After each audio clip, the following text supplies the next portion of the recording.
अब हर जगह ऐसे बोलते हैं पंजाबी आ गए होए। I've never heard you say I'm the first Indian to perform here. ऐसे क्यों? जब आप छोटी जगह से आते हो, उस जगह से आने का एक फील है कि यार अब हम यहाँ से भी आ गए भाई। नए नए लोग ढूंढ के लाते हो, अब उनके साथ काम करते हो, ऐसा क्यों है? मैं भी नया था ना भाजी, जब मैंने स्टार्ट किया कोई बंदा नहीं था जो मुझे सपोर्ट कर पाए। तो मैं कंपनी के पास गया, उनको बोला कि मैं गाता हूँ जी। तो उन्होंने क्या करें फिर, तू गाता है तो कौन तेरा दोस्त है जो तेरे पे पैसे लगा सकता है? मैं जी कोई नहीं है। तो उन्होंने बोला कि मैं बिलीव करता हूँ कि तू सिंगर बन सकता है। तो अब उन्होंने मेरा साथ दिया, मैंने दिन रात काम किया। हमारे पास कोई भी शो आया मैंने कभी वापस नहीं मोड़ा। पैसा बनाना बस 2020 में आगे ठहरा हुआ है कि नहीं यार, पैसा बनाना जिंदगी नहीं है। Tell me 2-3 things about your life. First is love life. I love myself like crazy. पहला प्यार तो मैं ही हूँ मेरा। बचपन से ड्रीम्स देखे होंगे ना, हर इंसान सोचता है। तो पहला एक ही ड्रीम था कि मैंने मशहूर होना है, सिंगर बनना है। जहाँ भी जाता था, गुरुद्वारे, मंदिर, तो मैं यही मांगता था जाके, भगवान मैं किसी को ना जानूं, मुझे सारे जाने। आज का ये एपिसोड स्टार्ट करने से पहले मेरी एक रिक्वेस्ट है। अगर हमारे पॉडकास्ट ने आपको कभी भी थोड़ी भी वैल्यू दी है तो प्लीज़ इस चैनल को सब्सक्राइब कर लो, क्योंकि आपका एक सब्सक्राइब हमारी पूरी टीम को बहुत मोटिवेट करता है। एंड मैं प्रॉमिस करता हूं कि अगर आप सब्सक्राइब दबाओगे तो हम इससे भी बेहतर, ज़्यादा वैल्यूबल एंड और बड़े गेस्ट लेके आएंगे आपके लिए, ताकि आपको कम से कम समय में ज़्यादा से ज़्यादा सीखने को मिले एंड इंस्पायर हो जाए। आज का हमारा एपिसोड एक ऐसे इंसान के साथ है जो ग्लोबली सेंसेशन बन गए 2020 के बाद। हमारे आज के गेस्ट हैं दिलजीत दोसांझ, जो इंडिया को, पंजाबी म्यूजिक को, हमारे इधर की रीजनल लैंग्वेज को ग्लोबली रिप्रेजेंट कर रहे हैं on the world's biggest stages. लेकिन हमने ये जानने की कोशिश करी कि जब वो 8 या 9 साल के थे तब वो घर से भाग क्यों गए। उन्होंने ऐसा क्या सीखा लाइफ में जिसकी वजह से आज वो सक्सेसफुल है। उनकी ब्रांड बनाने के पीछे स्ट्रैटेजी क्या है, वो कैसे अपने आप को री इन्वेंट करते जाते हैं कि 22 साल से वो कंटिन्यूसली रेलेवेंट हैं और हर साल उनका ग्राफ सिर्फ ऊपर ही जाते जा रहा है। इन सब के बारे में बात करिए, हमने जानने की कोशिश करिए about his love life and उनका प्यार पे ओपिनियन क्या है। Enjoy this episode with the music sensation in the world जो एक शो पे 55,000 टिकट्स बेच देते हैं, वो भी इंडिया में नहीं, दूसरी कंट्रीज में। Enjoy the episode, but before you do that, राजशमानी clips and राजशमानी shorts को जाके सब्सक्राइब कर लो, क्योंकि वहां पर इस बड़े एपिसोड की छोटी छोटी क्लिप्स हम डालते हैं ताकि कम समय में आपको ज़्यादा से ज़्यादा इंफॉर्मेशन मिले। Enjoy the show.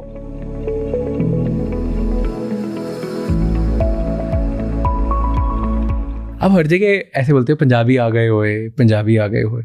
इस मतलब I've never heard you say anything else कि मैं I'm the first Indian to perform here, I'm the first Indian to do that। बहुत सही क्वेश्चन पूछा। पंजाबी बोलते हो आप। हाँ, बहुत सही क्वेश्चन। ऐसे क्यों भाई? एक तो जगह छोटी सी है पूरे इंडिया में, और एक मैं आता हूँ उस जगह से हूँ जो एक रीजनल म्यूजिक है जहाँ का। ऐसा नहीं है कि मैं हिंदी गाने गा रहा हूँ कि पूरे इंडिया मुझे सुन रहा है। वो एक बहुत छोटी सी जगह से मैं आता हूँ, पंजाब से, एक स्टेट से आता हूँ, और मेरी बोली भी माँ बोली पंजाबी रही। अभी थोड़ा हिंदी फिल्मों की वजह से मैं हिंदी बोलने लगा, और कभी मौका मिलता है तो हिंदी गा देता हूँ, लेकिन मैं हिंदी गाने खुद ब खुद नहीं बना पाता। ये नैना भी हमने गाना बनाया, वो रिया कपूर जी मेरे से गाना बनवा गए, अदरवाइज मैं गाना नहीं बना सकता। मैंने उनको बोला मैं बॉलीवुड के लिए गाना नहीं बना सकता, मैंने बनाया ही नहीं कभी हिंदी गाने, मेरे को नहीं पता कैसे बनाना है। लेकिन वो रिया कपूर जी, उन्होंने वो 1 साल मेरे पीछे लगे रहे, हर हफ्ते बाद 10 दिन बाद दिलजीत गाना नहीं आया। मैं कहा यार कैसे मना करूं इनको, और मैं खुद एल्बम बना रहा हूँ। हाँ। रोज गाने बन रहे हैं, हिंदी गाना एक नहीं बन पा रहा मेरे। तो लेकिन वो पता नहीं उन्होंने बना लिया वो गाना, जैसे तैसे करके बना लिया। तो मैं कहता हूँ एक जगह से जहाँ जो एक रीजनल म्यूजिक है, जो उतना ग्रैंड भी नहीं है था, अब तो बहुत ग्रैंड है। अब तो बहुत ग्रैंड है। कैसे? हाँ, अब तो बहुत ग्रैंड है, लेकिन अब तो ग्लोबल है। हाँ, ग्लोबल हो गया। लेकिन वो एक फील है ना, एक जगह से जब आप छोटी जगह से आते हो। ऑब्वियसली पंजाब कहाँ है? इंडिया में है। जब पंजाब की बात कर रहा हूँ तो मैं इंडिया की बात कर रहा हूँ, और इंडिया लेवल पे तो बहुत बड़े बड़े आर्टिस्ट हैं ऑलरेडी है।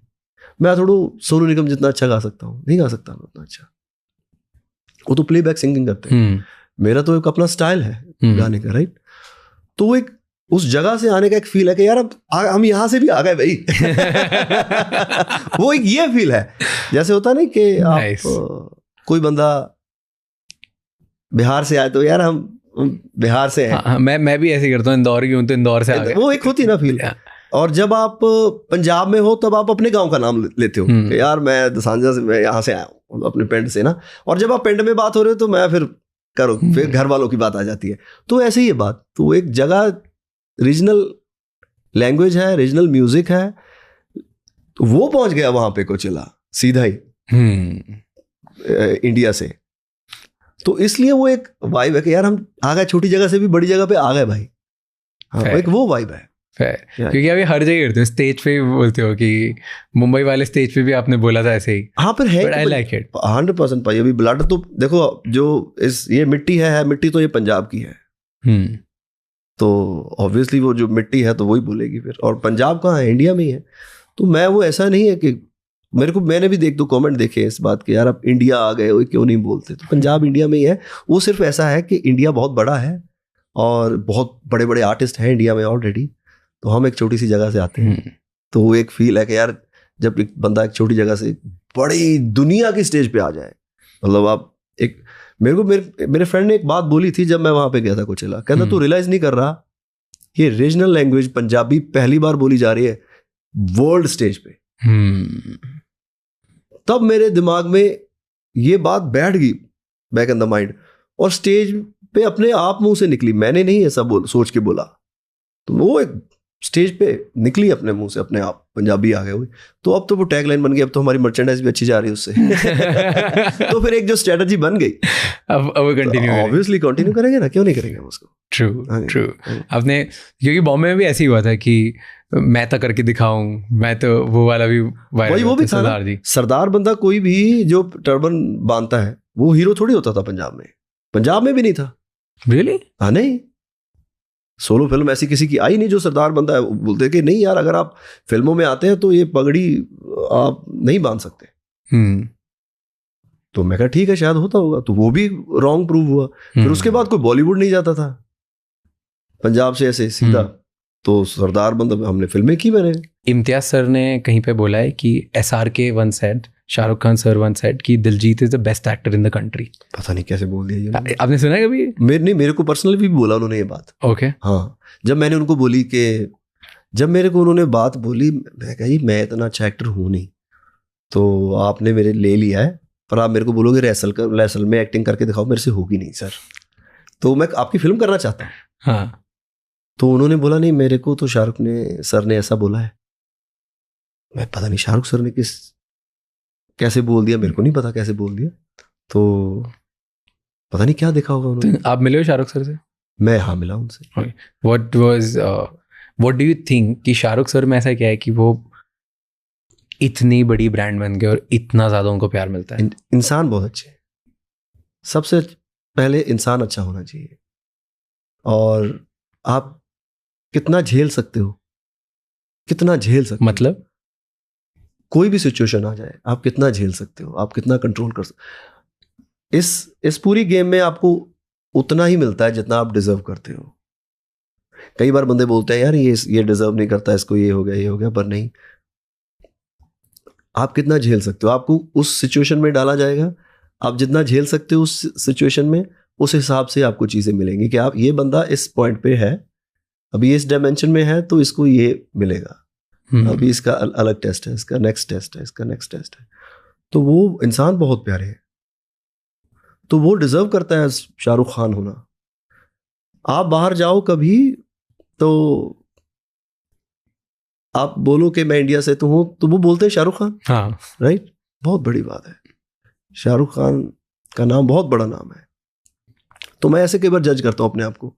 तो मुझे लगता है कि जो जितना वो मजे हुए आर्टिस्ट हैं, 100% मेहनत करते हैं, और जितने प्यारे इंसान हैं, और जितना वो झेल सकते हैं, भगवान ने उतना ही दिया है।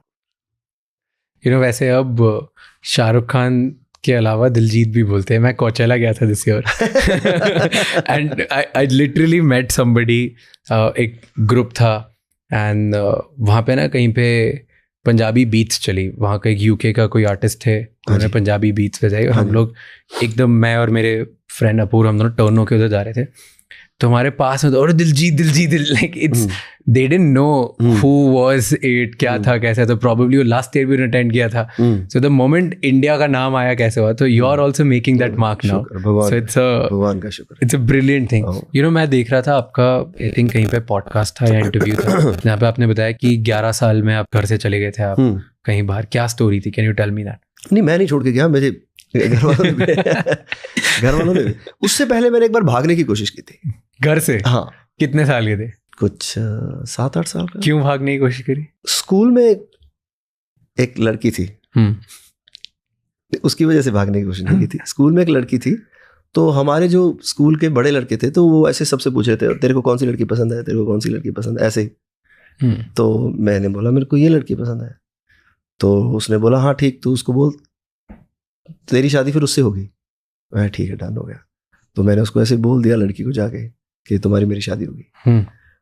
तो उसने मैडम को बता दिया. तो मैडम बोली कल बेटा अपने मम्मी डैडी को लेके आ. तो मेरे को लगा अब दुनिया खत्म, अब तू गया. मतलब इस उम्र में 8 साल की, मतलब 8-9 साल की उम्र में, हाँ तू गया, अब लाइफ यहाँ पे खत्म हो गई बेटा. तो मैंने फ्रिज खोली, 2 केले निकाले फ्रिज से, फ्रूट निकाला फ्रिज से, साइकिल ली और चला गया. तो पहली बार गांव की मैंने, मतलब जहाँ पे हमारा बिल्कुल एंड हो जाता है उसके आगे थोड़ी दूर में 5 मिनट में दूर गया. और जो खेत होते हैं वो आगे तक होते हैं. तो किसी एक ने, हमारे ऐसे गांव के किसी बंदे ने, ओए कितने दूर करता तू? मैं कह नहीं मैं भाई दोनों चल साला मुड़ जाए दोनों. चल साला मुड़ कर लो. उसको लगा पता नहीं कहाँ जा रहा है. हाँ. तो पहले, अभी तो मतलब शायद पेरेंट्स या ऐसे कुछ ज्यादा शायद कोई और बंदा डांटता, तो अब पहले ऐसे होता था कि गांव के सारे अपने ही होते थे. तो अभी तो शायद शहर में तो हाँ. तू मेरे को क्यों डांटा, तू मेरे को क्यों डांटा. तो गांव में तो थप्पड़ वप्पड़ भी मतलब कोई भी मार सकता है किसी को, ऐसे नहीं है कि यार इसने मेरे को क्यों मारा, ये मारा. तो उसने मेरे को बोला चल मोड़ पे चलूं. तो उसको पता नहीं क्या आया होगा उसके दिमाग में, तो मैं वापस मुड़ गया घर. तो वो एक मेरे को याद है, मैंने भागने की कोशिश की थी. फिर हुआ क्या घर वालों को जब पता चला? नहीं, फिर मैं अगले दिन मैं क्या, मेरा पेट दुख रहा है, अच्छा मैं स्कूल नहीं जाऊंगा, क्योंकि पेट का तो कोई चक्कर है नहीं. हाँ. पेट तो मतलब आप चेक नहीं करवा सकते या तो लंबा प्रोसेस है. तो मैं 1-2 दिन स्कूल नहीं गया. फिर मैडम को भी लगा कि यार चल छोड़, इस बच्चे की गलती हो गई. तो फिर बात रफा दफा हो गई, तो रफा दफा. ओके, लेट्स बी थोड़ा स्पेसिफिक बात करते हैं. जैसे हमारा गोट के टाइम पे करण औजला ने आपके लिए किया, राइट? तो ये कैसे डिसाइड किया कि करण औजला लिखेगा? नहीं, ऐसा कुछ डिसाइड नहीं किया. तो करण के मैसेज मेरे पास थे पहले तो, लेकिन मैं फिल्मों में ज्यादा फोकस था कि मुझे बॉलीवुड में हिट होना है. हाँ. ये मेरा एम था. कुछ 2014 जब फिल्में हिट होनी शुरू हुई तो अब उसका नेक्स्ट स्टेप क्या है, बॉलीवुड. ट्रू. तो मेरा ऐसा था कि अभी मुझे बॉलीवुड में हिट होना है. तो 2013-14 के 15 के आसपास मेरे को सारा मेरा फोकस बॉलीवुड पे था. तो म्यूजिक में थोड़ा फोकस मेरा कम हो गया. लेकिन मुझे ऐसा एक्टर नहीं बनना था जो एक्टर बन गया और उसके गाने नहीं चल रहे. तो मैं हर साल 1-आधा गाना निकालता था, 1 या 2 कभी, या कभी कुछ बहुत सारे गाने फिल्म के लिए बनाए, वो बन गए और वो फिल्म में कहीं सिचुएशन में फिट नहीं हुए, चलो इसको एल्बम बना के डाल दो. मतलब कि कुछ ना कुछ आता रहे. लेकिन फोकस नहीं था मैं. तो लेकिन मैं गाने सुनता रहता, सब सिंगर के क्या आ रहा है, कौन अच्छा, ये अच्छा कर रहा है, ये गाना अच्छा गा रहा है. तो लेकिन जब हम 2020 आया तब फिल्में बंद हो गई, कोई फिल्म का शूट नहीं हो रहा, कुछ नहीं हो रहा. तो फिर मैंने सोचा यार कि यार ऐसे फ्री तो नहीं बैठ सकते, अभी एल्बम करते हैं. तो फिर दोबारा दिलजीत शुरू हुआ कि यार अभी फ्री नहीं बैठना है, क्योंकि फिल्में हो नहीं रही, तो अब मैं 4-5 महीने चिल नहीं करना है, अभी एल्बम करता हूँ. ओके. तो तब मैंने गाने बनाने शुरू किए. तब गाने बनने, कुछ हमने 35-40 गाने बनाए तब मैंने. तो कोई इधर से कर रहे हैं, कोई ये कर रहे हैं, कोई ये कर रहे हैं गाने. और उसके बाद एक सिंगर है जी सिद्धू भाजी, वो यूएसए से है. उन्होंने मेरे लिए एक इंट्रो लिखी, एल्बम में है वो, गोट में. ओके. जो उन्होंने इंट्रो लिखी वैसा कोई गाना नहीं था एल्बम में. मैंने गाने बहुत स्वीट मीठे किन्नी वाइब और ये नैना वाइब ऐसे गाने बना रखे थे. कोई भी गाना ऐसा नहीं था जो इंट्रो मैच, जो अग्रेशन जिसमें हो. जैसे उन्होंने इंट्रो लिखी, मेरे को इंट्रो बहुत पसंद आई. मैंने वो इंट्रो जैसे ही लगाई, उसके बाद मैंने देखा, मैं कहा यार इस इंट्रो के बाद कौन सा गाना तेरा है जो इस इंट्रो से मैच कर रहा है? कोई भी नहीं था, कोई ऐसा गाना नहीं था। ओके। तो एक प्रोड्यूसर है जी फंक, उन्होंने मुझे 2017 में एक बीट भेजी थी, 17-18 में, ये जो गोट की बीट है। वो बीट मुझे बहुत पसंद थी। मैं यार ये बीट किसी को देना नहीं, इस पे मैं गाना करूंगा 101%। फिर मैंने वो बीट लगाई उस इंट्रो के बाद, यार ये बिल्कुल फिट हो रही है, ये सही है, बिल्कुल वाइफ है। मैंने उसको बोला, मैं कहा यार वो तूने बीट तो नहीं दी किसी को? कई बार दे देता है किसी को। कहते नहीं भाई, वो मैंने करण को भेजी थी वो बीट। ओके। तो मेरा बाप रे, ये तो गई फिर बीट, है ना। तो फिर नहीं, लेकिन बात हुई तो करण ने लिख के भेज दिया वो पहला वर्स। तो मैं यार ये जो इन्होंने अभी लिखा है यही सब इंट्रो बोल रही है। तो लेकिन करण को नहीं पता था कि इंट्रो ये बोल रही है। तो वो वही सब बातें बोल रही थी जो गाने में थी। तो वो किसी और ने बनाई, ये किसी और ने बनाई, लेकिन वाइब मैच हो गई। फिर मैंने बाजी को बोला, मैं कहा बाजी आप इसको पूरा कर दो, ये गाना फिट है मामला। हाँ जी। तो ऐसे आउट ऑफ फ्लूक हुआ? हाँ जी। फ्लूक क्या होता है? तुक्के में? तुक्का नहीं, तुक्का नहीं कह सकते इसको वाइब मैच कर, वाइब मैच हो गई। हाँ, तुक्का नहीं, तुक्का तो एक बार लगता है, 2 बार लगता है, बार बार तुक्के नहीं लगते। पर बार बार वाइब मैच हो जाती है, ये भी तो बार बार वाइब मैच हो सकती है 100%। तुक्के नहीं लग सकते। तुक्का तो लगता ही 1-2 बार होता है कि यार आपने ऐसा निशाना लगाया और तुक्के में लग गया। लेकिन अगर बार बार निशाना लग रहा है तो ऑब्वियसली आपका कंसंट्रेशन है, तभी तो कोई स्किल है जो चल रही है। 100%। There has to be something. 100%। And वैसे how were you as a kid? मतलब जब आप छोटे थे तब कैसे थे? ऑलवेज कि बड़ा सोचना है, बहुत बड़ा बनना है, डेडिकेटेड, कमिटेड, ऐसे कि मिस्चीवियस से बच्चे थे जो होगा देखा जाएगा? नहीं, ऐसा नहीं था। वो मेरे मम्मी के दिमाग में वो बात थी कि यार बेटा तुम्हें काम करना है, हमें एक अच्छी लाइफ होनी चाहिए। घर में कुछ ठीक ठाक से हालात थे, तो उनके दिमाग में था कि बच्चे रह ना जाएं कहीं यहीं पे, मतलब ऐसे ही। तो उनके दिमाग में थी ये बात। तो वो मुझे हमेशा बोलते थे, बेटा हमारा कोई बिजनेस नहीं है साइड, तेरे डैड सिर्फ सरकारी जॉब करते हैं, तो क्या करेगा लाइफ में, तुम्हें पढ़ाई करो बेटा, ध्यान दो, काम करना है, ज़रूरी है, ये बातें बोलते थे। तो वो मेरे दिमाग में बचपन में बैठ गई पैसे को लेके कि पैसा बहुत ज़रूरी चीज़ है। ये मेरे दिमाग बचपन से बैठ गई बात, पैसा बहुत ज़रूरी है, पैसे के बिना लाइफ नहीं है, पैसा ये मेरे दिमाग में बैठ गया। तो मेरे को लगा कि यार यही है ज़िंदगी, पैसे बनाने ही ज़िंदगी है। मेरे को ऐसा लगा, जो कि ये 2020 तक मैं इसके पीछे भागता रहा, पैसे के पीछे। मैंने दिन रात काम किया है। हमारे पास कोई भी शो आया मैंने कभी वापस नहीं मोड़ा। शादी का अभी तो मेरे को बहुत टाइम होगा शादियों के शो किए, अभी की थी एक पीछे एक वेडिंग, तो दिन रात काम किया है हमने। अब सेम डे हमने अमृतसर भी शो लगाया है और हमने करनाल भी शो लगाया है रात का। दिन में करके भागते नहीं देखते थे कहाँ जाना, सुबह रात दिन कुछ नहीं देखा, बहुत काम किया। 18 साल में मेरी एल्बम आ गई। उसके बाद जो शादियों के शो किए मैंने 30 साल तक, जो भागम भागी की है, पैसा बनाना है बस। पर ये अभी 2020 में आके ठहरा हुआ है कि नहीं यार, पैसा बनाना जिंदगी नहीं है। पैसा सिर्फ पैसे आप बना लेना, आप ये कामयाबी ये नहीं है।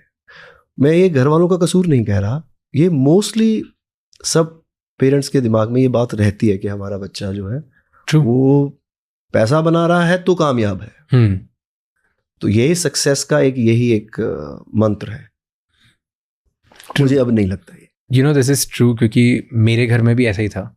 एंड मुझे भी बचपन से बस यही था कि पैसे बनाना है, पैसे बनाओगे तो तुम्हारी समाज में इज्जत होगी, पैसे बनाओगे तो तुम्हारी लाइफ अच्छी चलेगी, पैसे बनाओगे तो माँ बाप खुश होंगे, जो कि है भी। जो तीनों चीजें आपने बोली वो सही है। समाज में आपकी इज्जत बढ़ेगी 100%, माँ बाप खुश होते हैं 100%, लेकिन लाइफ मुझे लगता है ये नहीं है। ओके। तो जिन भगवान को आप मानते हो किसी भी धर्म में, आई थिंक उनका मोटो तो ये नहीं रहा, फिर आप क्यों मानते हो उनको? तो फिर क्या है motto? What do you think? अगर पैसा बनाना नहीं है, ऐसा क्या रियलाइजेशन आया 2020 में कि ओल्ड दिलजीत और न्यू दिलजीत में डिफरेंस आ गया? खत्म ही हो गया ओल्ड तो। बिल्कुल ही मेरा देखने का नजरिया ही चेंज हो गया कि ऐसा थोड़ी था, ये लाइफ ऐसी नहीं थी। अब क्या है सबसे इम्पोर्टेंट? ऐसा बहुत इम्पोर्टेंट जो मेरे इस वक्त अंदर की फीलिंग है, जो मैं अंदर, जो अभी भी अंदर जो एक एहसास है, वो बहुत इम्पोर्टेंट है, और वो ऑलरेडी म्यूजिक के साथ जुड़ा हुआ है। ये चीज मेरे लिए इम्पोर्टेंट है। थोड़ा इस पे डीप पे बात करते हैं, old Diljit and new Diljit पे।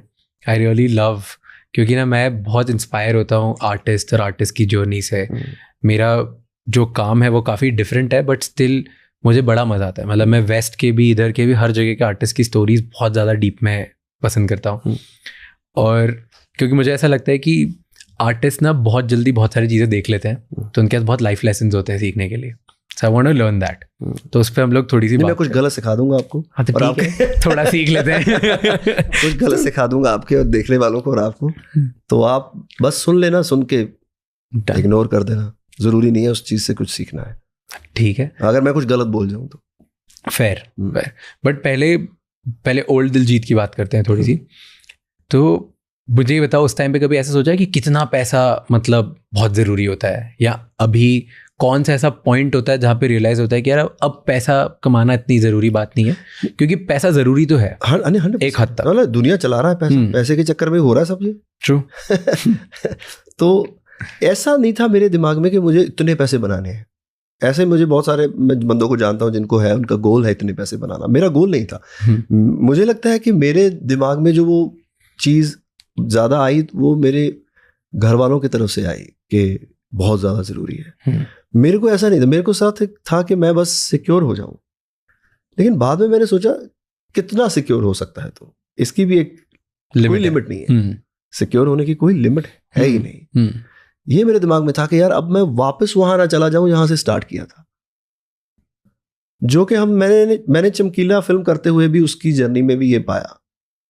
कुछ लोगों ने मेरे को बोला कि तुमने उसमें अच्छा काम किया, लेकिन मुझे लगता है कि वो क्या सोच रहा था वो मैं समझ सकता हूं एज एन आर्टिस्ट। कि बंदे को लगता है कि वो इवन नॉट चमकीला, कोई भी जहां से जिसने स्टार्ट किया हो, जहां से वो आप या कहीं कोई भी कहीं से आया हो, नीचे से आया हो, तो उसको लगता है यार मैं वापस ना वहां चला जाऊं, ट्रू, सिक्योर हो जाऊं। तो उस चीज के डर में आप भागते रहते हो, और ये दौड़ खत्म ही नहीं होती। आप खत्म हो जाते हो और ये रेस कभी खत्म नहीं होगी। और इस रेस के लिए तो मैं इस दुनिया में नहीं आया 101, कोई भी नहीं आया इस रेस के लिए, कोई नहीं आया। कितने ही कोई पैसे बना सकता है, दुनिया आके चली गई। बट एक कोई तो पॉइंट होता होगा जहां पे ये डर खत्म होता है, क्योंकि डर तो खत्म नहीं होते, बट एक टाइप का डर खत्म हो जाता है। ये नहीं, खत्म ही नहीं होता ये कभी। आज भी लगता है नहीं, मेरा तो खत्म हो गया 2020 में। मेरा कोई लेन देन नहीं इस चीज से। मेरे को लगता है कि ये अगर इस दौड़ में आप पड़ गए ना कि मुझे सिक्योर रहना है, मैं वापस वहां ना चला जाऊं, फिर आपको दिखने लगता है आसपास के बंदे, अब चलो मैं इतना ना हो जाऊं, या मैं उतना हो जाऊं, वो जो उतना अमीर है इतना ना हो जाऊं, नहीं ये नहीं, अब मेरी लग्जरी ये है, अब मैं ये चाहता हूं तो मैं ऐसा ही रहूं हमेशा। तो ये कभी खत्म नहीं होगा आपका। तो ओल्ड दिलजीत जो था वो ये था, वो डरते थे 101%। अब नहीं डरते किसी भी चीज से? कोई फियर्स है अभी? कोई फियर ही नहीं है कभी कि मे बी? सोचने दो। हाँ, नहीं, मेरे को लगता नहीं है कोई है कि मे बी मैं, शायद आप बोलोगे तो याद आ जाए कोई। मे बी मेरे गाने नहीं पसंद आए लोगों को, मे बी मैं इररेलेवेंट हो जाऊं एक टाइम बाद। नहीं, गाने बहुत बार नहीं पसंद आते हैं, तो दोबारा बन जाते हैं। और ये जो आपने अभी बात बोली, ये अभी मेरा डर नहीं है कि अभी मेरा एक दौर चल रहा है, कभी ये खत्म हो जाए तो नहीं, कभी ऐसा सोचते नहीं। मेरे को जब मैंने शुरू किया था, पहली एल्बम हिट हुई ना, तो पहले 4-5 साल बाद लोगों ने मेरे को बोलना शुरू कर दिया था कि ये 4-5 साल ही है, तू ना बस जो इकट्ठा कर सकता है कर ले, प्रॉपर्टी बना ले, ये कर ले, वो कर ले, बहुत, क्योंकि हर बंदा आपको ज्ञान देता है। तो ये तो तब बोलते थे मुझे लोग, जब मैं पहले 4-5 साल मैंने काम किया, कि अभी इतना ही टाइम आर्टिस्टों के पास होता है, 5 साल 6 साल 10 साल, ज़्यादा से ज़्यादा बेटा तू इकट्ठे कर ले। और मुझे हमेशा लगता था कि यार ये क्या बोल रहे हैं, मतलब कैसा, और बोल भी क्यों रहे हैं।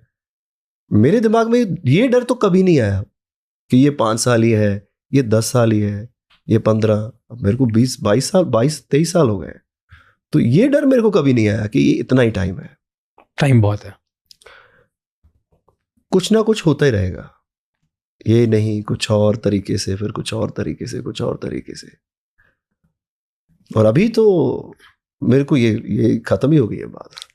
ओके, टेल मी कि बहुत सारे आर्टिस्ट होते हैं, म्यूजिशियंस होते हैं जो एक्चुअली 4-5 साल 7 साल बाद उनका मतलब फिर उस तरीके का माहौल नहीं बनता, या उस तरीके के हिट्स नहीं मिलते उन्हें, या उस तरीके के फेम, इनकम, सक्सेस नहीं मिलती जैसे उनको 5-7 साल में जो देख लेते हैं। उसके बाद एक टाइम आता है फिर चला जाता है। व्हाट डू यू थिंक वो क्या गलत करते हैं? क्योंकि अगर आप कुछ तो होगा सही जिसकी वजह से आप 22 ईयर्स तक आप रेलेवेंट हो, एंड नाउ तो your like every year your graph is just going up. मुझे लगता है भूख ही हो सकती है उस चीज़। तब लगता है 5-7 साल बाद लोगों की भूख खत्म हो जाती है, इसलिए आई डोंट नो कहाँ गलती हो रही होगी। मैं भी बहुत गलतियां कर रहा हूँ जो शायद मुझे नहीं दिख रही, आपको दिख रही, मतलब जो देखने वाले को दिख सकती है। कई बार अपनी गलतियां खुद को नहीं दिखती बंदे को, पर मुझे लगता है भूख ही है। अगर आप किसी चीज़ में आपकी भूख है अभी भी, तब तक तो वो नहीं खत्म हो सकती। मेरे को लगता है आपकी भूख खत्म हो गई है तो फिर कोई कुछ नहीं कर सकता। ओके, आपको किस चीज की भूख है अभी? What are you hungry for right now? और क्या चाहिए अब? मुझे ऐसा तो कुछ नहीं चाहिए मुझे, मतलब कि जिस चीज़ की बहुत भूख है। वो मेरी अपनी जर्नी है जिस पे मैं चल रहा हूँ, उसको मैं बस वॉच कर रहा हूँ, देख रहा हूँ कि ये कहाँ जा रही है और ये मुझे कहाँ लेके जा रही है, किस तरफ लेके जा रही है, और इसका क्या कंक्लूजन निकलने वाला है। सिर्फ पैसा बनाने के लिए, खाने पीने सोने और उसके बाद मर जाने के लिए तो नहीं हो सकता ये लाइफ मेरे लिए। पर आपके बढ़िया इंस्टाग्राम से तो यही लगता है कि खाओ पियो मस्ती करो। नहीं, वो मेरा वो एक आप उसको कह लो कि आप I'm in a show business, right? तो फिर वो शो तो करना ही पड़ेगा। आप शो बिजनेस में नहीं हो तो फिर तो मैं किसी को पता भी ना चले मैं कहाँ फिर रहा हूँ, इधर उधर जा रहा हूँ। पर अगर आप शो बिजनेस में हो तो वो उस चीज का, उसके चीज के लिए जरूरी है, तो ऑब्वियसली आपको करना ही पड़ेगा। अब आप जंग के मैदान में चले गए और आप बोलो कि नहीं यार I am okay, it's okay, तू मार ले भाई। ऐसे नहीं हो सकता। ट्रू है ना? You know, upon old Diljit की बात करते हैं। मैं एक नोटिस कर रहा था पैटर्न, बहुत सारे नॉर्थ बेस्ड जो आर्टिस्ट हैं, सिंगर्स हैं, रैपर्स हैं, ये लोग जब स्टार्ट करते हैं मोस्टली ज़्यादा गाने बनते हैं स्ट्रीट पे, वायलेंस पे, ब्रॉल पे, अल्कोहल पे, रिवेंज पे। एक ब्रैशनेस होती है कि आ जाओ, मतलब मैं ही हूँ। इससे सब लोग अपना करियर स्टार्ट करते हैं, ऐसे बनाते हैं। ऐसे क्यों है? मुझे लगता है ये इमोशंस होता है। जब आप कॉलेज में जाते हो या इस उम्र में ये इमोशन ही होता है। है कोई थोड़ा मैं तो बड़ा कौन है। ये इमोशन होता है, वो कनेक्ट करता है सिर्फ लोगों के साथ। लोग ही तो हिट करते हैं, गाना कौन हिट करता है? सिंगर थोड़ा बना के अपना गाना बोल रहा है कि मेरा गाना हिट है, ऐसे थोड़ा होता है। लोग हिट करते हैं तो इट मीन्स वो इमोशन आपके साथ कनेक्ट कर रहा है। गाना सिर्फ वही हिट होता है जो इमोशन कनेक्ट कर जाता है। Fair, right? तो ये इमोशन है जो कनेक्ट करता है 100%। तो ऐसा इमोशन लोगों में है जो कनेक्ट कर रहा है। तो इसीलिए सब यंग लोग उस टाइम पे जो अपनी बातें सामने रखते थे। ज्यादातर अभी मैं अपना स्पॉटिफाई निकालता हूँ उसका, तो जो उसमें सुनने वाले हैं वो 16 से 22 साल तक सबसे ज्यादा रेशो है। ट्रू, सुनने वाला। तो उस उम्र में क्या सुनना चाहते हैं लोग? पंगा। Obviously, right? ऐसे गाने। तो मैं नहीं कह रहा किसी से पंगा लो, तो लेकिन ऐसे गाने कंज्यूम करते हैं लोग, तो ज्यादा सुनते हैं जो लोग, तो फिर उसी को देख के लोग फिर और बनाते हैं। तो आपने ऐसे सोचा था उस टाइम पे? इतने स्ट्रेटेजिक थे? तब तो पाजी ये यूट्यूब भी नहीं था जब तो हमने स्टार्ट किया 2002 में। Okay. तब तो यूट्यूब भी इतना ज्यादा पॉपुलर नहीं होता, गाने वाने नहीं डलते थे यूट्यूब पे। तब तो एल्बम आती थी। हमें नहीं पता था ये बातें। ये तो अभी बहुत बाद में जाके पता चली कि ये क्या है। अभी लोग बताते हैं जिनको स्ट्रेटजीज पता है कि भाई अभी थोड़े लेड बैक गाने चल रहे हैं, लोग अपना काम करते हैं, पीछे गाने लगे हैं, प्लेलिस्ट में गाने डल जाते हैं तो उसके व्यूज आते रहते हैं। पता नहीं अब तो क्या क्या। आप बनाते हो स्ट्रैटेजी के थ्रू गाने? नहीं। तो कैसे गाने बनाते हो आप? Because the new Diljit is a hit machine. उसको आप ऐसे अलग मत समझो, उसको आप पुराने के साथ मैच ही रखो। वो काम में तो उतना ही हार्ड वर्क है। ओके, चल रहा है। तो बट जैसे अगर आप देखो तो आप एज अ सिंगर, राइट, आप राइटर्स बहुत अच्छे ढूंढ के लाते हो, आप प्रोड्यूसर्स अच्छे लेके आते हो, ओवरऑल एक पूरी टीम बनाते हो, और लेकिन हर बार आप चूज़ करते रहो, गाना हिट होता है बैक टू बैक कुछ ना कुछ बहुत बड़े बन. सो व्हाट्स द स्ट्रैटेजी, कैसे आप चूज़ करते हो? क्यों है कि ऐसे लोग हैं बहुत सारे जो प्रोड्यूसर भी खुद हैं, सिंगर भी खुद हैं, सब हैं, उनके 1-2 गाने हिट होते हैं बट उसके फिर बैक टू बैक हिट नहीं हो पाते. How can you choose every time and hit the nail? What do you think, आपका क्या स्ट्रैटेजी है? पता नहीं, कई बार पाजी कोई वाइब मैच होती है, वही बात है. कितनी बार वाइब मैच हो जाएगी? There has to be some strategy ना. कुछ तो सोचते होगे जब गाना बनाते होगे, क्या सोचते होगे? कुछ नहीं, कोई धुन अच्छी लग गई. कई बार कोई धुन दिमाग में होती है तो उस धुन पे सब बैठे हैं तो यार ऐसा सा कुछ बना सकते हैं. कोई गाना सुन लिया कभी कोई, तो वो कई बार अच्छा लगता है तो वो गुनगुनाते रहते हैं उसको, यार कुछ ऐसा सा बनाएंगे लाइफ में. तो फिर सेम नहीं पर उससे कुछ इंस्पिरेशन लेके, कुछ उससे महक लेके कुछ और बन जाता है. हर बार ना मैंने एक पैटर्न नोटिस किया, you tell me if I am wrong, कि नए नए लोग ढूंढ के लाते हो, अब उनके साथ काम करते हो, राइट? ऐसा क्यों है? मैं भी नया था ना भाजी. जब मैंने अब स्टार्ट किया तब मेरे को कोई नहीं जानता था इंडस्ट्री में, मतलब मैं किसी को नहीं जानता था, सॉरी. और कोई बंदा ऐसा नहीं था जिसको मैं बोल दूं कि मेरा दोस्त ऐसा नहीं था कि भाई पैसे लगा दे. घर वालों के पास पैसे नहीं है, कोई बंदा नहीं था जो मुझे सपोर्ट कर पाए. तो मैं कंपनी के पास गया, तब ऐसे ही एल्बम बनती थी, तो मैं कंपनी के पास गया, उनको बोला कि मैं गाता हूँ जी. तो बोले क्या करें फिर, तू गाता है तो कौन तेरा दोस्त है जो तेरे पे पैसे लगा सकता है? मैं जी कोई नहीं है. घर वाले जो तेरे पे बिलीव करते हो? मैं जी नहीं, बिल्कुल कोई नहीं है. तो उन्होंने बोला कि मैं बिलीव करता हूँ कि तू सिंगर बन सकता है. अब जब तू हिट हो गया तो ना घर वाला आना चाहिए तेरा कोई, ना तेरा दोस्त आना चाहिए मुझे बताने के लिए. उनकी स्ट्रेटजी बहुत अच्छी थी, राजेंद्र सिंह उनका नाम है. बहुत अच्छी स्ट्रेटजी थी कि अगर आज तेरे को कोई बिलीव नहीं कर रहा, मैं कर रहा हूँ, तो कल को मेरे को आके ना कोई बताए कि भाई ऐसे कर. तो मैं यार बात अच्छी है. तब उन्होंने मेरा साथ दिया और मैं बिल्कुल नया था, किसी को जानता नहीं था, ऐसे शुरू हुआ बस. तो जब भी कोई नया आर्टिस्ट आता है ना, मेरे को लगता है यार ये सेम वाइब है जैसी मेरी वाइब थी. तो यार इस बंदे के अंदर जो भूख है अब वो बहुत प्यारी है और प्योर है. अभी थोड़ा वो इसमें मिलावट हुई नहीं है, तो इसके साथ जरूर काम करना चाहिए. तो ऐसे ट्रस्ट कैसे करते हो हर बार अपना इतना बड़ा नाम, इतना बड़ा legacy of all the songs? एक नए इंसान पे, नई एल्बम का नाम है लेगेसी. ओके. तो एक ट्रस्ट कैसे करते हो नए लोगों पे? क्योंकि एक बार अगर बन गया तो फिर ऐसा लगता है ना, जिन लोगों के साथ बहुत मैजिकल वर्क हुआ है और इन लोगों के साथ काम करते हैं और बढ़िया काम होगा. नहीं, ये भी मैंने राजेंद्र सिंह जी से सीखा. वो हमेशा बोलते थे क्या उस बंदे के साथ काम करना है जो आपके साथ काम करना चाहता है, उस बंदे के साथ नहीं जिसके साथ आप काम करना चाहते हो. क्योंकि जिस बंदे के साथ आप करना चाहते हो काम, हो सकता है उसकी भूख अब उतनी ना रही हो, या उसका कोई इंटरेस्ट ना हो आप में कि यार मुझे फलां डायरेक्टर के साथ काम करना है, तो उसके लिए आप कुछ भी ना हो तो आप पे जोर नहीं लगाएगा.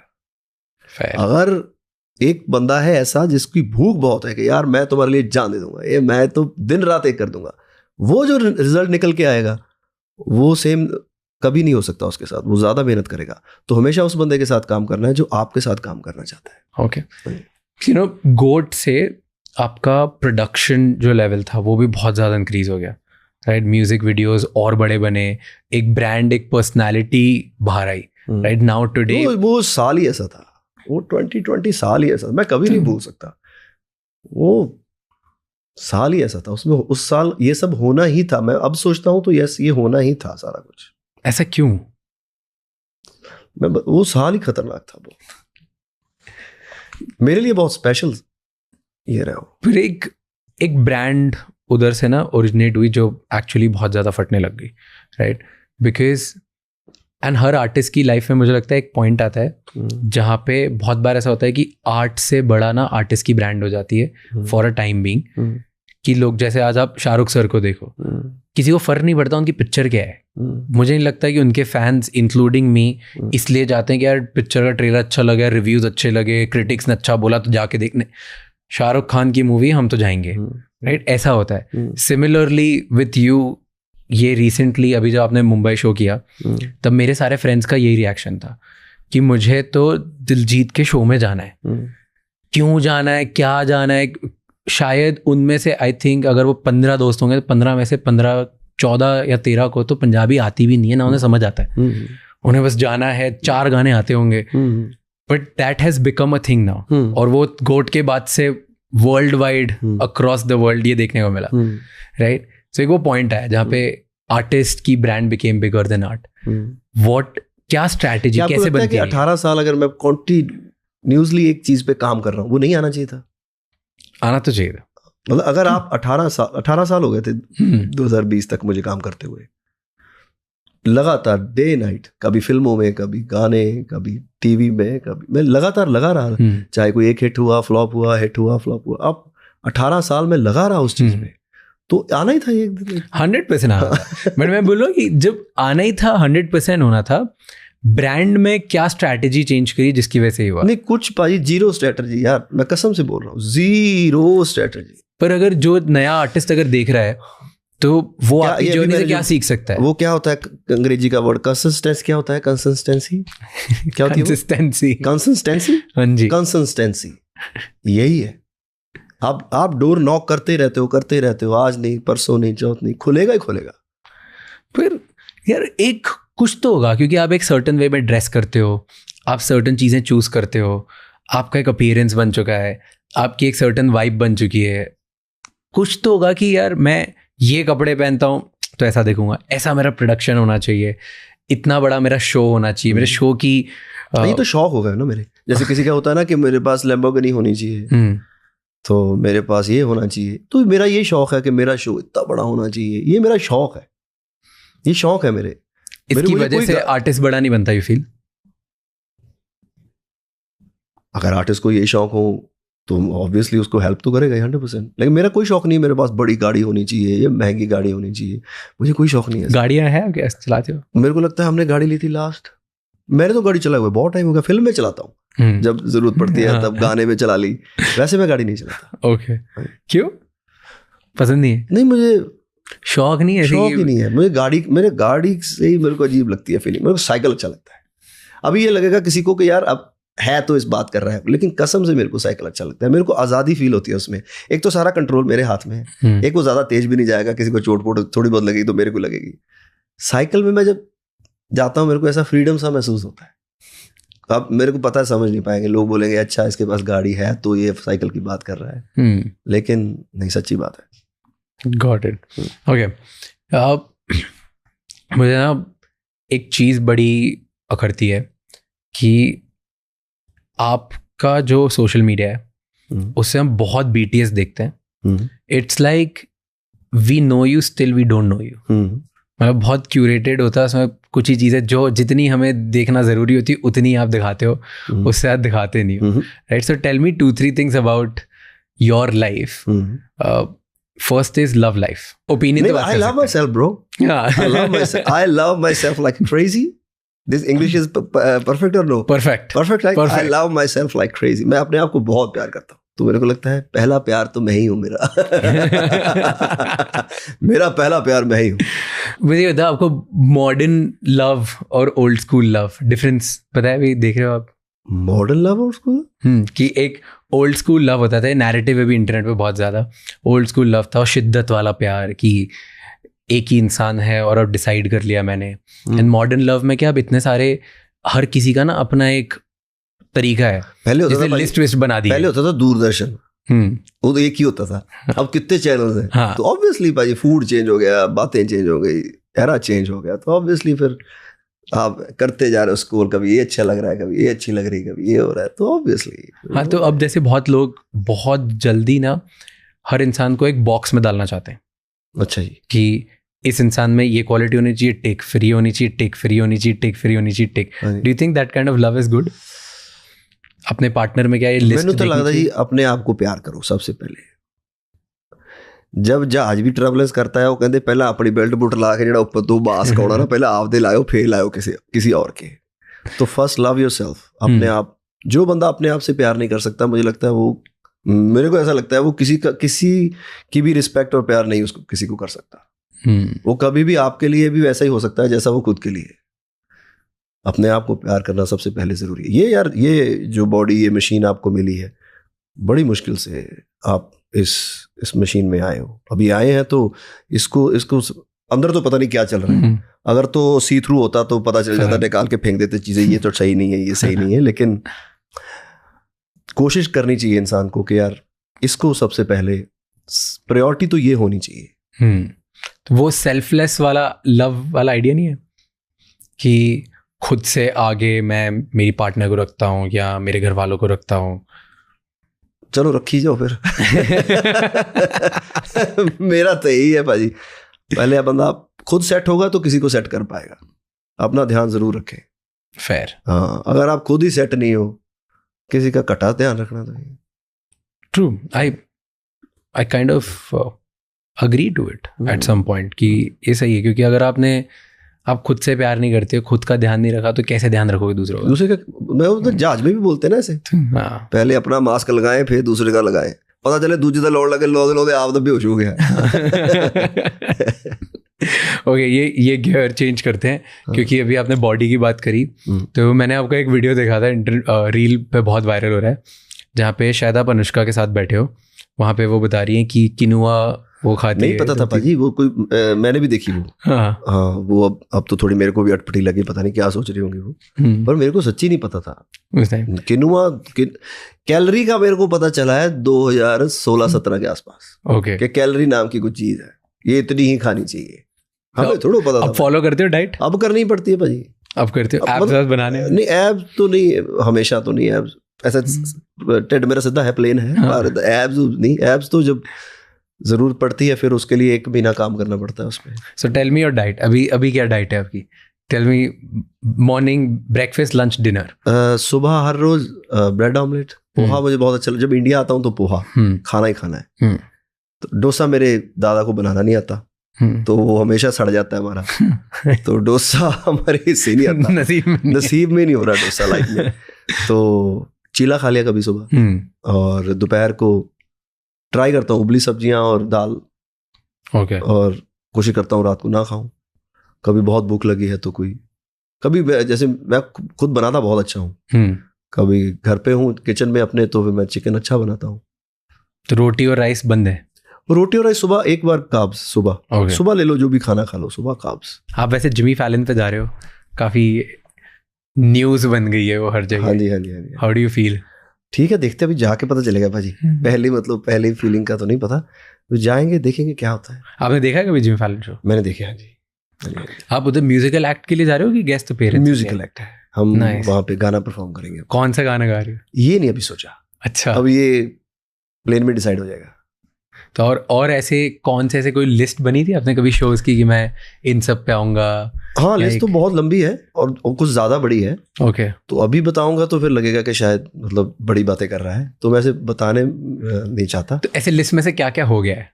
अच्छा ये बता दो, आज तक की क्या क्या ड्रीम्स या बकेट लिस्ट थी जो टिक कर दी? नहीं, अभी शुरू नहीं हुई ये तो। मतलब सब हो रहा है बेस लेवल। अब नहीं, ऐसे नहीं बोलूंगा, शुक्र है भगवान का। मतलब काफी कुछ सोचा है, देखें शायद अगर कर पाए इस लाइफ में। बट ऐसे अभी तक क्या क्या बचपन से ड्रीम्स देखे होंगे ना, हर इंसान सोचता है कि मैं ऐसा करूंगा वैसे करूंगा। कोई 4-5 ड्रीम्स है जो पूरे हो गए? पहला एक ही ड्रीम था कि मैंने मशहूर होना है, सिंगर बनना है, बचपन से। हाँ, ये तो पक्का था बचपन से। कौन सी एज में लगा कि मशहूर होना है? जब से शक्ल आई थोड़ी बहुत, मतलब बंदे को जब कुछ होश आती है, तब से मेरे को था कि यार मुझे सिंगर बनना है, मशहूर होना है। मैं किसी को ना जानता हूँ, दुनिया मुझे जानती हो, ये मेरे दिमाग में था बस एक ही बात। तो धीरे धीरे ये ग्रो करती गई और म्यूजिक से तो प्यार है ही। और कब स्टार्ट हुआ ऐसे, डू यू थिंक कि 14, 15, 16? नहीं, उससे पहले 10-11 की साल, उससे पहले। और ऐसे क्यों? किसी सिंगर को देखते थे? नो, मेरे में फीलिंग थी बस, ये सिंगर किसी को नहीं देख के। 11 से तो फिर मैंने सीखना शुरू कर दिया था, तबला और हारमोनियम स्टार्ट हो गया था सब। उससे पहले ही फीलिंग थी मुझे। पहले मैं जाके जहां भी जाता था, गुरुद्वारे, मंदिर, हर कहीं भी, तो मैं यही मांगता था जाके, भगवान मैं किसी को ना जानूं, मुझे सारे जाने। बड़ी बच्चे से, मतलब बचकानी सी ये एक आपकी प्रे है, लेकिन मैं ऐसे करता था। And why do you think कि ऐसा क्यों हुआ? कोई रीजन पे पता चला? I don't know. अभी मैं सोचता हूँ, अभी इस टाइम तो मुझे लगता है कि शायद कोई तो मकसद होगा जो शायद आगे आके रिवील होगा। और किस चीज में मशहूर होना, ये ऐसा कभी सोचा? तो मेरे को लगता था मुझे म्यूजिक पसंद है, तो यही एक रास्ता है, म्यूजिक इसी में बनूंगा। हाँ, इसी में बनूंगा, बाकी कहीं भी नहीं। बाकी नहीं, मेरे को ज़्यादा हिसाब किताब नहीं आता, और मैं कुछ ज़्यादा कामों में मेरे को लगता है मैं इतना अच्छा नहीं हूँ। ओके, म्यूजिक ही है। और कामों में अच्छा नहीं हूँ मतलब ऐसे कंक्लूजन मतलब पे कैसे है? आप बार्गेनिंग नहीं कर सकता मैं, कोई कितने पैसे मांगेगा मेरे को, जैसे सारे बोलते हैं कि तू रहने दे, तू मत बोला कर। तो मतलब कोई बोलेगा तू कितने पैसे लेने हैं, तो वो भी मैं शायद नहीं सही कर पाऊंगा। लेकिन कुछ लोग होते हैं जैसे वो इस चीज़ को प्लान कर लेते हैं, तो वो मेरे से वो चीज़ें नहीं होती। मैं उबर नहीं बुक कर सकता। क्यों? मेरे को ऐप नहीं है और मेरे को पता भी नहीं है। ओके। और मतलब उबर छोड़ो, कोई गाड़ी भी। हाँ। और होटल नहीं मैंने कभी बुक किया लाइफ में आज तक, नहीं आता मुझे करना। ओके। और फ्लाइट कभी बुक नहीं की, मुझे नहीं आती बुक करनी। कभी पड़ गया मेरे ऊपर, शायद फिर सीख ही लेगा इंसान। मतलब जैसे ये बातें होती है ना, मेरे को लगता है ये कैसे करते हैं ये लोग सब, ये टास्क, ये सारे जो टास्क डे टू डे के छोटे मैं नहीं कर पाता, और ना ही मैंने कभी किया लाइफ में। तो ये because now you have that lifestyle, इसकी वजह से कि बचपन से ऐसे छोटे सारे काम कुछ भी नहीं करते थे? मैं ऐसे तो घर वाले जो भी बोलते थे करता था। मेरी बड़ी सिस्टर जो भी वो बोले, मतलब वो तो हेड हमारे घर की, तो जो भी बोले मेरी सिस्टर बड़ी, ओके, कि यहाँ जाना है, ये करना है, ये मेरा सूट लेके आ, यहाँ से ये लेके आ, वो लेके आ, तो मैं तो बस भागा जाता था। हाँ, जो भी दीदी बोलती थी। कितने आप लोग, कितने भाई बहन हो? हम 3 भाई बहन। और आप सबसे छोटे हो? मैं बिचकार वाला। Okay. You know there was एक एक्सपेरिमेंट था जिसमें मतलब एक साइकोलॉजिस्ट ने इस कंक्लूजन पे वो आया था कि घर में जो सबसे बड़ा बच्चा होता है वो बहुत ज़्यादा अच्छा टीचर होता है एंड वो स्मार्टर होता है, और जो उससे छोटा बच्चा होता है वो रिस्क टेकर होता है और वो ओरिजिनल थिंकर होता है। अच्छा, तो मैं रिस्क टेकर हो गया। Do you think so? I don't know, but risk taker तो मतलब मेरे घर वालों ने मुझे कभी रोका नहीं किसी काम के लिए। तुम्हें जो करना है, पढ़ना है, नहीं पढ़ना है, कुछ और करना है, काम करना है नहीं पढ़ के, मतलब काम नहीं पढ़ के सीधा काम शुरू करना है, वो भी तेरी मर्जी। ओके। बहुत ही संत स्वभाव के बंदे। तो ऐसे क्या करते थे आपके मॉम डैड? डैड मेरे रोडवेज में इंस्पेक्टर थे। वो सरकारी जॉब करते थे, मम्मी हाउसवाइफ। ओके। एंड किससे आप ज़्यादा क्लोज थे? ऑब्वियसली बच्चा जो अपनी माँ के साथ ज़्यादा क्लोज होता है, तो मम्मी के ज़्यादा क्लोज। डैडी के ऐसे जैसे वो होता है गांव में कि डैडी है तो बस फिर चुप हो जाओ, डैडी आ गए तो चुप हो जाओ, डैडी आ गए तो बस आँख नहीं मिलाना। तो वो एक मुझे लगता है काफ़ी परिवार में ऐसा होता है। डरते थे आप? 100%। बहुत। हाँ। क्यों? जब इतना फ्रीडम मिलता नहीं, कभी मारा नहीं उन्होंने मुझे। ओके। नहीं, कभी नहीं मारा उन्होंने मुझे, लेकिन वैसे ही पता नहीं आ रहा, बस एक बना रहता है जैसे माहौल, खौफ बना। एक और बात है मेरी, मैं जिसको प्यार करता हूँ उससे डर लगता है। जिस बंदे को ऐसा कोई आपका मेल मिलाप नहीं है, उसको जो मर्जी करता रहे, हमें क्या टेंशन है। और जो बंदा प्यार करता है उसको ऐसा लगता है कि यार इसको शायद गुस्सा ना कर दूं मैं, इसको हर्ट नहीं कर दूं। हाँ, मतलब इसको बुरा ना लग जाए मेरी किसी भी बात को लेके, मतलब मेरी किसी भी हरकत को लेके उनको गुस्सा ना आ जाए, अनकंफर्टेबल ना कर दूं उनको। Okay, tell me, talking about music and brand building और प्रोसेस आपके ऊपर बात करते हैं वापस। डू यू फील एक रॉकस्टार की वो लाइन है ना कि एक हर आर्टिस्ट को दर्द से गुजरना पड़ता है in order to become successful? Do you think that's true? No, I don't think so. Even Imtiaz sir के साथ मैंने एक इंटरव्यू किया था, वो भी बोल रहे थे, कहते मुझे भी ऐसा लगता था। ऐसा है नहीं है सर। नहीं, अपना फोकस रहो, फोकस जरूरी है काम पे। दर्द जरूरी, दर्द नहीं, फोकस जरूरी है। फिर क्या जरूरी फोकस के अलावा? What do you think, what makes कितने सारे आर्टिस्ट जो फोकस से काम कर भी रहे और उसके बाद भी वो इतने ग्रैंड लेवल पे चीजें नहीं कर पाते? मुझे लगता है कंसिस्टेंसी। इंग्लिश गलत हो सकती है। कंसिस्टेंसी, आज नहीं कल परसों होता रहेगा, हो जाएगा कभी ना कभी तो पक्का। ओके, आपने कहीं पे ऐसा बोला है क्या कि you didn't deserve to perform at Coachella? हाँ। क्यों? मैं जब राइजिंग स्टार में बैठता था तब जो लड़के लड़कियां गाते थे आगे, कुछ बंदे तो इतना अच्छा गाते थे, मेरे को लगता था यार मैं इस कुर्सी पे बैठा क्यों, मैं डिजर्व नहीं करता ये चेयर, ये बंदा मेरे से बहुत अच्छा गा रहा है। तो मैं बहुत अच्छे अच्छे सिंगरों को मैंने सुना है, तो एज एन सिंगर मुझे लगता है कि यार और मेरे से बहुत अच्छे लोग गाने वाले हैं जो बहुत अच्छा गाते हैं। सिंगिंग वाइज बोल रहा हूं मैं, वो जो मेरा कोट है वो सिंगिंग वाइज है कि जिन लोगों के अभी गाने भी नहीं हिट हुए वो भी मेरे से कई बहुत सिंगर हैं जो अच्छा गाते हैं।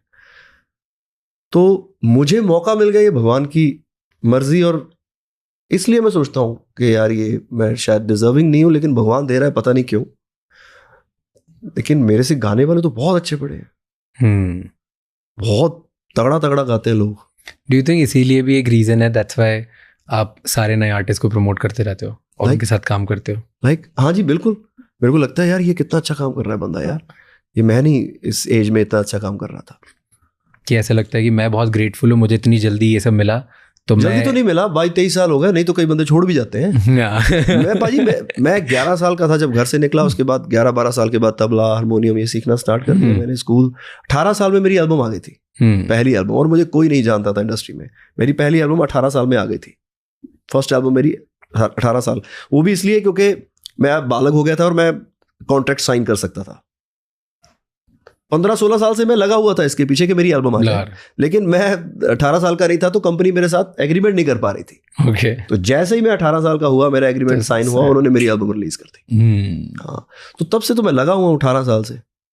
तो बहुत टाइम हो गया, बहुत टाइम। एक तो मेरी आई नहीं, वो क्या होती है, अब टीन एज टून एज बिच्चे निकल गई, यंग एज भी बिच्चे निकल गई, ऐसे ही काम करते हुए। मेरे साथ वाले कॉलेज में पढ़ रहे हैं, स्कूल में पढ़ रहे हैं, और मैं प्रोग्राम ला रहा हूँ शादियों के 18 साल में। अभी मैं बालक हुआ हूँ और लोगों की शादियां हो रही है और मैं गा रहा हूँ उन पे, वो कोई उधर बैठा है। तो मैंने इतने बंदे देखे, शराबी नाच रहे हैं, ये हो रहा है, इधर ये हो रहा है। तो एक चीज चेंज नहीं हुई, old Diljit and new Diljit में शादी में show, that is wedding shows हो रहे हैं। बहुत अब मैंने बहुत ग्रैंड लेवल की वेडिंग शोज अभी कम कर दिए बहुत, अभी सिर्फ टिकटेड शोज ही ज्यादा करते हैं। लेकिन मानी शो हुआ अभी, हाँ वो कोई उन्होंने भी हमें ना 3-4 बार पहले भी बुलाया था। ओके, हाँ जी, शोज पे 3-4 बार पहले भी। तो हमारी कोई फिल्म की कोई डेट हो गई, कभी कोई डेट हो गई, कभी कोई डेट हो गई, तो ऐसे मैच नहीं हो पा रही थी डेट। तो अभी उन्होंने बोला, तो मैं इंडिया आ ही रहा था क्रू फिल्म की प्रमोशन और वो सब चीज के लिए। तो मैं इंडिया आ रहा था और मेरी फिल्म जट एंड जूलियट आ रही है अभी, उसका शूट था। तो मैं कहा यार चलो ये इस टाइम में ये सारी चीजें हो ही जाएंगी, तो ठीक है एक दिन वहां पे भी जाएंगे। आप कैलिफोर्निया में रहते हो ना? आप? मैं पाजी कहीं नहीं रहता। ओके, मैं वहां रहता हूँ जहाँ काम होता है। कनाडा हो गया, अमेरिका हो गया, इंडिया, सब जगह जहां भी काम है। बट डू यू थिंक कि ऐसे इंडिया से बाहर जाने पे या वहाँ के इकोसिस्टम में पार्ट बनते हो तो ज़्यादा हेल्प करता है? इकोसिस्टम मतलब वहाँ के एनवायरनमेंट में अगर रहते हो, वहाँ के लोगों के साथ रहते हो, वहाँ नेटवर्क करते हो, तो हेल्प करता है कि नहीं करता है? बेस्ट एनवायरनमेंट इंडिया का बेस्ट है। इंडिया का एनवायरनमेंट बेस्ट है, फूड बेस्ट है, जगह बेस्ट है। मैं पूरी दुनिया घूमा हूँ, मुझे लगता है कुछ 1-2 जगह शायद रहेगी जहाँ मैं नहीं गया। कहीं तो शोज किया है, कहीं वैसे भी मैं पर्सनल घूमने गया हूँ। India the best. मैं सिर्फ बोलने के लिए नहीं बोल रहा कि आज आपके कैमरे पे बोलो, मैं आप मेरे जितने भी स्टाफ है उनसे पूछ सकते हैं, इंडिया जैसी जगह नहीं है दुनिया में। ट्रू, ऐसा वेदर नहीं है दुनिया में, सारा कुछ ही है यहाँ पे। मतलब इंडिया जैसा माहौल कहीं नहीं है। अच्छा, माहौल मतलब मैं जितनी बार बाहर जाता हूँ, जैसे कल भी मैं न्यूयॉर्क में था और अभी इधर आया हूँ। अच्छा, न्यूयॉर्क से आप आए? हम जा रहे हैं। तो आप कहाँ रहते हैं? इंडिया में। अच्छा, मुंबई में। काम करने वाला मतलब घूमते रहता है। पर मैं जितनी बार जाता हूँ 5-7 दिन बाद मुझे लगता है यार मैं रह नहीं सकता कहीं इंडिया के अलावा। दिखने लगता है भाजी, मुझे भी 1 महीना हो जाए तो मेरे को ना दिखने लगती गलियां और वो दीवारें और लोग, ये मेरे को दिखना शुरू हो जाते हैं ऐसे विजुअल। तो यार चलो वापस। तो टॉकिंग अबाउट मूवीज, मुझे ये बताओ आपकी जो नेक्स्ट मूवी आ रही है जट एंड जूलियट। हाँ पाजी, पंजाबी मूवी हर साल में एक जरूर करता हूँ, ट्राई करता हूँ करने की। मैं कह दूं कि मैं करता हूँ, कल को कुछ हो ना पाए मेरे से, तो मैं ट्राई करता हूँ हर साल एक पंजाबी मूवी करने की। तो इस साल जट एंड जूलियट 3, पहली 1 और 2 अच्छी रही थी, बहुत प्यार दिया लोगों ने, और आई होप जो ये भी देखेंगे उनको मजा आएगा। क्यों डिसाइड किया फ्रेंचाइजी वापस करने का, ये थर्ड पार्ट? बहुत देर से बोल रहे थे ये लोग सारे कि यार जट एंड जूलियट 3 करो। तो टाइम नहीं लग रहा था, हर बार कोई ना कोई कहानी होती ही थी। तो ये कहानी, मैं कहीं गया था घूमने, तो पहाड़ों का मुझे बहुत शौक है, पहाड़ों में जाना मेरे को बहुत अच्छा लगा। मुझे ऐसा लगता है कि दोबारा एनर्जी आ गई। ओके। तो मैं ऐसे वो डंडा था मेरे पास, तो वो मैं ब्रेकफास्ट करके निकला और मैंने ऐसा करके ऐसे डंडा रखा, तो मेरे को फतेह सिंह याद आया। मैं गया था एरिज़ोना घूम रहा था कहीं। ओके। तो मेरे को वो याद आया, मेरा कैरेक्टर, और ये लोग बोल ही रहे थे जट एंड जूलियट 3 करनी है, जट एंड जूलियट 3 करनी है। तो फिर मैंने फोन किया प्रोड्यूसर्स को चलो लेट्स डू इट, एंड वो फतेह सिंह वाला कैरेक्टर करना है मुझे। And that's how what is this franchise very close to you? 100%। ये पहली फिल्म थी सोलो जो मेरी हिट हुई थी। हाँ, इससे पहले एक फिल्म हिट हुई थी जीने मेरा दिल लुटिया, वो मेरी सोलो फिल्म नहीं थी। तो उससे पहले एक पहली फिल्म फ्लॉप हुई थी तो ये पहली फिल्म थी सोलो जो नीरू जी के साथ हिट हुई थी, तो इसलिए 100% मेरे दिल के करीब है। एक लास्ट दो क्वेश्चन, वन वर्ड आंसर दे देना उसमें। वन वर्ड, सॉरी मैंने पैसे दे गया कि टेल मी, बिकॉज मैंने ना आपके शोज देखे हैं और मेरे को बड़े ग्रैंड लगते हैं, मुझे बड़ा मजा आता है। टेल मी, सबसे एक्सपेंसिव शो कौन सा प्रोड्यूस किया आपने आज तक? अभी तक का? अभी हमने स्टेडियम शो किया वैनकूवर का, 55,000 पीपल। 50,000 वाला। 50,000 ऐसे नहीं कि आ गए 50,000, टिकट लेके बहुत बड़ी मोटी प्राइस की, और वो हमने खर्चा भी खुला किया उस पे, मतलब जो लगा सकते थे। कितना खर्चा किया? बहुत खर्चा, मतलब उतना तो मतलब पता नहीं कब कमाएंगे, लगा दिया। क्या बात है, कसम से, मतलब जितना कमाया नहीं उससे लगा दिया। मेरी एड शेरन से बात हो रही थी, वो बता रहे थे कि हम इतने शो करते हैं अमाउंट ऑफ, फिर जाके हमारी प्रोडक्शन कवर होती है। बड़े बड़े, मुझे लगता था कि शायद हम ऐसा करते हैं, नहीं। और वो बता रहे थे कोल्ड प्ले के बारे में कि वो इतने शो करेगा तब जाके वो प्रोडक्शन कवर होगी, जो प्रोडक्शन जितना बजट होता है। तो पैसा लेके थोड़ा मरना है मुझे, एक ग्रैंड होना चाहिए, एक ड्रामा दिखा के मरना है। क्या 55,000 पीपल, एवरेज टिकट $75 के आसपास, $4.1 मिलियन, मतलब 30-32 करोड़ 33 करोड़ के आसपास। सिर्फ ये नहीं, अभी हमारा जब पूरा टूर खत्म हो जाएगा फिर एक और सरप्राइज आएगा। सिर्फ ये नहीं, आप देखो लोग फ्लाई करके भी आ रहे हैं, होटल्स को भी बेनिफिट हो रहा है। जहाँ पे वो काम कर रहे हैं, कितना बड़ा क्रू हमारा, जो गुरु की प्रोडक्शन, एम्प्लॉयमेंट मिल रही है, सब इकोनॉमी, बट मतलब ये बहुत बड़ा रेवेन्यू है जो सबको फायदा हो रहा है उस चीज का। ये लगता है लोगों को एक शो हो गया ऐसे करके, एंड वो कवर नहीं हो पाता एक शो की इतनी टिकट्स में।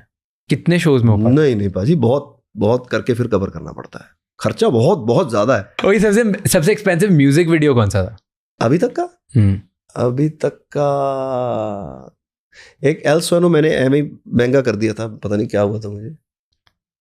और लवर बहुत महंगा था। लवर इसलिए महंगा था क्योंकि वो जो बिल्डिंग थी वो सरकारी बिल्डिंग थी, उस सरकारी का बिल्डिंग का ही जो कॉस्ट था वो बहुत महंगा था। फिर वो सरकारी बिल्डिंग होने की वजह से तो वहाँ पे जो स्टाफ उनका लेना पड़ा, फिर फायर ब्रिगेड की गाड़ियाँ, फिर पुलिस वाले, ये सब करते करते बजट बहुत ऊपर चला गया। बाप रे, मैं काफ़ी तो वीडियो बननी है। उसके बाद फिर जो भी आर्टिस्ट आप लेते हो तो वो फिर आर्टिस्ट को बाहर महंगा हो जाता है बहुत ज़्यादा। इवन हमने अभी शूट किया था केस गाना वार्नर ब्रदर्स स्टूडियो, वो भी बहुत महंगा था, वहाँ का सारा स्टाफ लेना पड़ा, और उनका तो बहुत बड़ा बजट होता है फिल्मों का। एक एवरेज कॉस्ट क्या होती है एक म्यूजिक वीडियो की? महंगे है भाई, महंगे काफी। मैं तो मतलब इतना पुराने और न्यू में वर्थ नहीं है इतना। तो फिर क्यों करते हो? वो शौक है भाई, शौक का थोड़ा मूल्य है कोई। मैं जी वैगन ले आके खड़ा कर लूँ घर पे और लैम्बोर्गिनी खड़ी कर लूँ, बहुत लोगों ने ले रखी है, उससे कोई मतलब नहीं है। मेरा पैसे का मकसद है पैसा आए और वो प्रोडक्शन में लगे कि ये चीजें ऐसे थोड़ा हमको अचला पहुंच गए पाजी एक दिन में। वो बहुत सारी चीजें काउंट होती हैं, बहुत सारी टिकट्स काउंट होती हैं कि यार इस बंदे ने शोज किए हैं, इसका 2020 का टूर, बॉर्न टू शाइन का टूर है, उसके इतना रेवेन्यू आया है, इतने लोग आए हैं, ये सारा फिगर जाता है। फिर जाके कोई कंपनी आपको हाथ डालती है।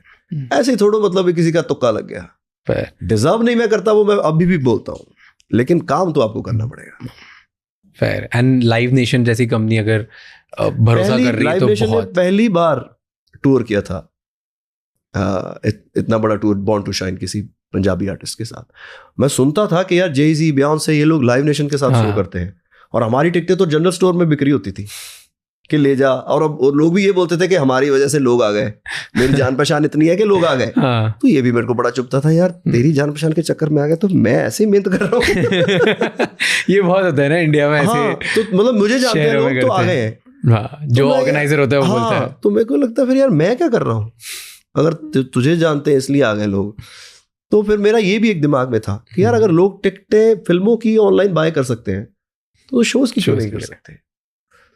तो ये इन सब में से निकल के ये भी एक कंपनी के पास जाना चाहिए। तो उसके बाद लाइव नेशन ने हमारे साथ डील किया। अब तो बहुत सारे आर्टिस्ट सबके साथ वो कर रहे हैं, क्योंकि एक प्रेसिडेंट सेट कर दिया ना 100% पाजी, वो करना ही पड़ेगा किसी ना किसी को, और फिर ही आगे सब चीज होगी। हाँ, इसलिए मैं बोलता हूँ ये नहीं हो सकता मैं करके दिखाऊं, ये नहीं हो सकता मैं करके दिखाऊंगा। लास्ट क्वेश्चन और एंड करते हैं पॉडकास्ट। इट्स टर्निंग पॉइंट क्या था लाइफ का? लाइफ का एक टर्निंग पॉइंट कहाँ था जो आपको लगता है कि यार इसके बाद ना मेरी लाइफ चेंज होगी? 2020। क्या था वो पॉइंट? लाइक टेल मी 2020 में ऐसा क्या हुआ? What was the realisation? कहीं से सुना, खुद से बात करी? मैं कभी पढ़ता नहीं हूँ। अब तो मैं बिल्कुल नहीं पढ़ना चाहता कुछ भी। तो कोई बुक वो कुछ नहीं पढ़ता? मैं पढ़ता नहीं था, मेरी कमजोरी थी। लोग बोलते हैं किताबें पढ़नी चाहिए, आपको नॉलेज आती है, आपको दुनिया के बारे में पता चलता है। आप उन चीजों के बारे में पढ़ रहे हो जो किसी की बातें हैं। मुझे लगता है कि जो विजडम है वो आपके अंदर से आता है। मैं शायद शब्द गलत बोल गया हूँ, पता नहीं भाई, पर जो बात है वो अंदर छुपी हुई है। जितने भी सूफी संत हुए उन्होंने भी यही बोला है, बात अंदर की है, बात बाहर पढ़ने की नहीं है। चलो आप इंस्पिरेशन ले सकते हो, शायद मेरी ये जर्नी नहीं रही होगी, किसी और की ये जर्नी हो सकती है कि आप बुक से भी इंस्पायर हो सकते हो, इंस्पिरेशन आपको कहीं से भी आ सकती है। मेरे को वो म्यूजिक से हुई। Done. Thank you so much for coming here, बहुत शुक्रिया, एंड पॉडकास्ट के लिए टाइम देने के लिए। नहीं, थैंक यू भाई, आप बहुत इंटेलिजेंट बातें करते हो, बहुत प्यारी बातें करते हो। पढ़ने लिखने में आप बहुत कैंट हो गए स्कूल में, है ना? नहीं, बहुत बेकार था, बट मैं 16 के बाद मेरे अंदर भी कंसंट्रेशन तो आपकी बहुत अच्छी है। जब आप किसी चीज पे ऐसे फोकस होते हो तो वो तो बहुत अच्छा है, मैंने देखा आपका। बट मैं 16 के बाद पढ़ने फोर्स किया खुद को, पढ़ाई लिखाई करने के लिए। स्कूल में बेकार था, अब बहुत पढ़ता हूँ। Very good, thank you sir. But again मैं बोलूँगा मेरी फैमिली ज़्यादा एक्साइटेड है पॉडकास्ट के लिए, जितने मेरे से भी बहुत ज़्यादा, कि मेरे वालों सारे बहुत बहुत प्यार, बहुत प्यार। आप आए, अपने टाइम निकाला, बहुत बहुत प्यार। Thank you so much. Thank you so much ये एपिसोड एंड तक देखने के लिए। प्लीज़ हमें कमेंट्स में बताओ कि ऐसे कौन से और गेस्ट हैं जो आप देखना चाहते हो हमारे पॉडकास्ट पर, और इस पॉडकास्ट में हमने क्या गलतियां करी जो हम नेक्स्ट एपिसोड में ना रिपीट करें, क्योंकि आपका फीडबैक हमें बेहतर बनाएगा और हम आपके फीडबैक को बहुत सीरियसली लेते हैं एंड खुद को बेहतर करने की कोशिश करते हैं, ताकि आपको इस पॉडकास्ट पे वर्ल्ड की बेस्ट इंफॉर्मेशन एंड वैल्यू मिले खुद को ग्रो करने के लिए। I'll see you next time. ये एपिसोड एंड करने से पहले किसी एक इंसान के साथ ये एपिसोड शेयर करना मत भूलना, because one conversation can change someone's entire life and give someone a lot of inspiration. Thank you so much. I'll see you next time. Until then, keep figuring out.